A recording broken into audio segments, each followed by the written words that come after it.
वो सोपच एक दिन मार्ग से जा रहा था, उसी मार्ग से जा रहा था। अब उस सोपच की दृष्टि राजा की उस कन्या पर पड़ गई, राजकुमारी पर पड़ गई।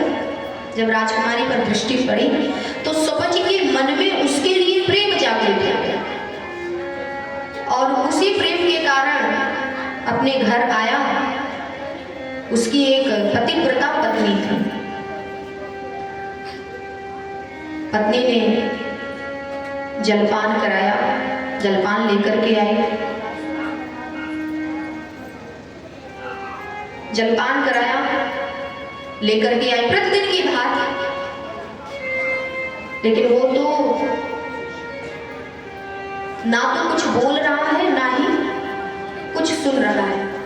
पत्नी बेचारी बड़ी परेशान हो गई, क्या बात है हमारे पति को आज कि ये तो रोज तो मैं जलपान लेकर के आती थी, जलपान करते थे, आज तो ये तो जल तक नहीं पी रहे हैं, पता नहीं क्या बात हो गई।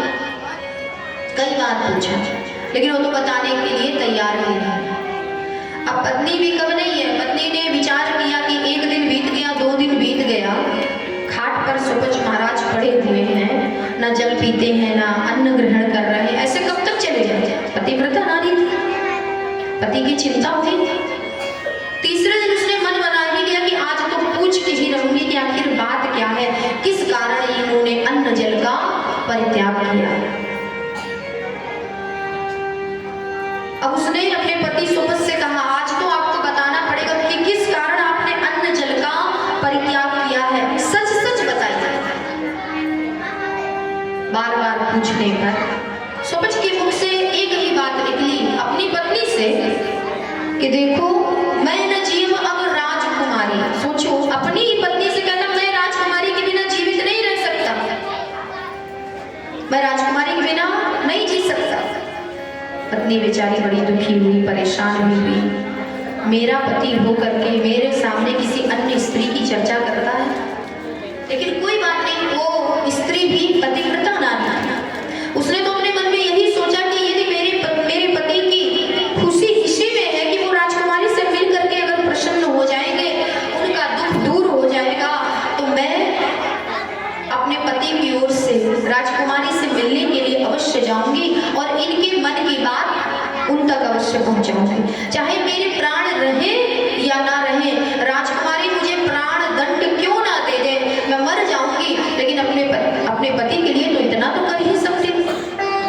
ये सोचकर वो सोपच की पत्नी राजकुमारी के पास पहुंची मिलने के लिए।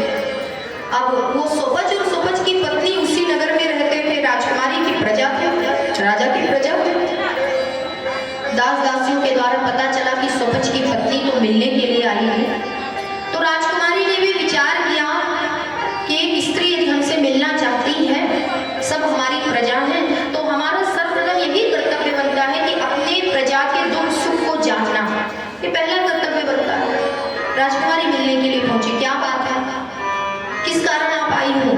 तो सोपच की पत्नी ने रोते हुए हाथ जोड़ करके राजकुमारी के चरण पकड़ करके कहा कि मेरे पति की दृष्टि जब से आप पर पड़ी है, उनके हृदय में आपके प्रति प्रेम जागृत हो गया। वो यही बात करते हैं कि मैं न जीव अब राजकुमारी, वो तो आपके बिना जीवित ही नहीं रह सकते, इसलिए हे राजकुमारी जी, एक बार आप उनसे चल करके मिल लीजिए। अगर आप मिलने नहीं गई तो मेरा सुहाग उजड़ जाएगा, मेरे पति तो अन्न जल का त्याग कर चुके हैं, उनकी तो मृत्यु हो जाएगी। क्या आप ये चाहती हैं कि मेरे कारण, आपके कारण मेरा सुहाग उजड़ जाए? राजकुमारी तो बड़े धर्म संकट में पड़ गई कि करूं तो क्या करूं। अगर मैं सोपच से ऐसे मिलने के लिए जाती हूं तो मेरे चरित्र पर कितना बड़ा कलंक लगेगा। अब चरित्र को बचाऊं या उस सोपच को बचाऊं? और अगर मिलने के लिए नहीं गई तो ये सोपच की पत्नी विधवा हो जाएगी, मेरे कारण किसी कोई स्त्री विधवा हो जाए, ये भी तो अच्छी बात नहीं। बड़े धर्म संकट में पड़ गई राजकुमारी। कहते हैं जब कोई रास्ता नहीं दिखाई दे तो केवल एक रास्ता जो हमें दिखाने वाले हैं वो केवल और केवल मेरे गोविंद हैं, परमात्मा है, हमारे राम जी, हमारे ठाकुर जी। उन्हें कोई रास्ता नहीं दिखाई दे रहा था। उन्होंने उसी समय नेत्र बंद करके भगवान का चिंतन किया कि हे प्रभु, अब आप ही मुझे इस धर्म संकट से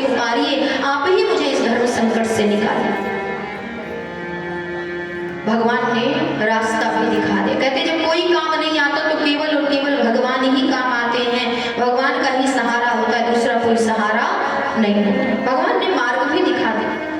राजकुमारी के मन में ये भाव आया तो राजकुमारी ने कहा कि देखो सोपच की पत्नी से कि जाओ जाकर के अपने पति से कह दो, केवल इतना कहना जाकर के कि राजकुमारी मुझसे मिलने के लिए अवश्य आएगी, लेकिन अगर वो राजकुमारी से मिलना चाहते हैं तो कुछ दिनों के लिए घर का परित्याग करके किसी वन में जाकर के रहें और वन में जाकर के भगवान का नाम लें, भगवान का भजन करें। अगर आपके पति ऐसा करते हैं तो मैं आपको वचन देती हूँ कि मैं स्वयं सोपच से अर्थात आपके पति से मिलने के लिए स्वयं चल करके जाऊँ।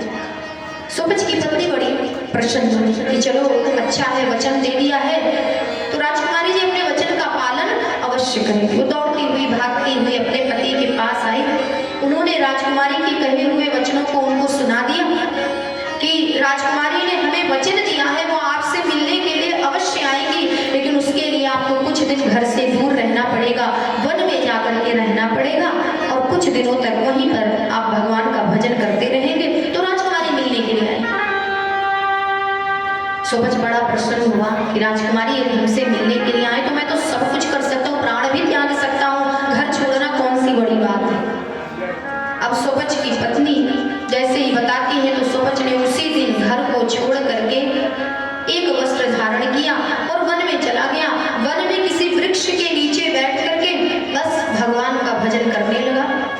मन तो नहीं लग रहा था लेकिन मन लगाने का प्रयास करने लगा। कोई उपाय ही नहीं था, करे तो करे क्या सारा दिन, बस राम राम राम का उच्चारण करने लगा, राम का भजन करने लगा और भजन करते करते करते करते महीनों बीत गए। सोपच का मन ऐसा भगवान में लगा, ऐसा मन लगा कि सोपच तो मानो संत के समान बन करके उस वृक्ष के नीचे बैठ करके भजनानंदी संत बन गए। और धीरे धीरे ये खबर सारे गांव में, सारे नगर में फैल गई कि जो जात का नीच था, जात का भंगी था, वही सोपच वो तो संत बन गया है, साधु बन गया है और वृक्ष के नीचे वन में जाकर के भगवान का भजन कर रहा है। भगवान की भक्ति में वो सोपच लीन है। अब उस सोपच का दर्शन करने के लिए गांव के, नगर के जितने भी लोग थे उस सब के सब लोग जाने लगे। धीरे धीरे ये खबर राजकुमारी तक पहुंची तो राजकुमारी ने भी क्या किया, अपने कुछ दासियों को साथ में लिया, कुछ सखियों को साथ में लिया और जैसा वचन दिया था, क्योंकि राजकुमारी को इसी समय की, इसी क्षण की प्रतीक्षा, राजकुमारी जी सखियों के साथ कुछ भेंट सामग्री, कुछ फल फूल लेकर के सोपच के पास में पहुंची तो देखती क्या है कि उस सोपच का दर्शन करने के लिए, क्योंकि सोपच आज संत बन चुका था, क्योंकि भगवान के नाम की महिमा ही ऐसी होती है कि जिसने भगवान के नाम को अपने जीवन में उतार लिया, जिसने भगवान के नाम को अपना आधार बना लिया, फिर उसके लिए कोई वस्तु ऐसा नहीं कि फिर उसे प्राप्त ना। आज वो भगवान का भक्त बन गया, संत बन करके बैठा है और उसके दर्शनों की लोगों को भीड़ लगे हुए, लोग दर्शनों की प्रतीक्षा में हैं। राजकुमारी ने देखा कि कई लोग सोपच का दर्शन करने के लिए आए हैं, लाइन लगी हुई है लंबी चौड़ी। तो राजकुमारी जी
नहीं लगता तो सूरज का मन कैसे भगवान की भक्ति में लग गया। जिस राजकुमारी को लेकर के उसके हृदय में प्रेम जागृत हुआ, आज उसी राजकुमारी को सूरज ने अपना गुरु मान करके उसके चरणों में प्रणाम किया। आज राजकुमारी के चरित्र पर भी कोई कलंक नहीं लगा, क्योंकि सब करने वाले भगवान हैं। जो भगवान की शरण में चला जाता है उसका कोई बाल भी बाका नहीं कर सकता है। प्रेम से बोलिए श्री श्री राम नाम महाराज की। आइए हम सभी लोग 2 बार ऐसे प्रभु के नाम का स्मरण करते हुए आगे की चर्चा में निवेदन करूंगी।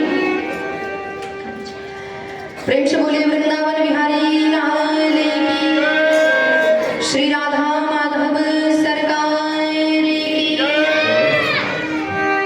सभी लोग तालियों की सेवा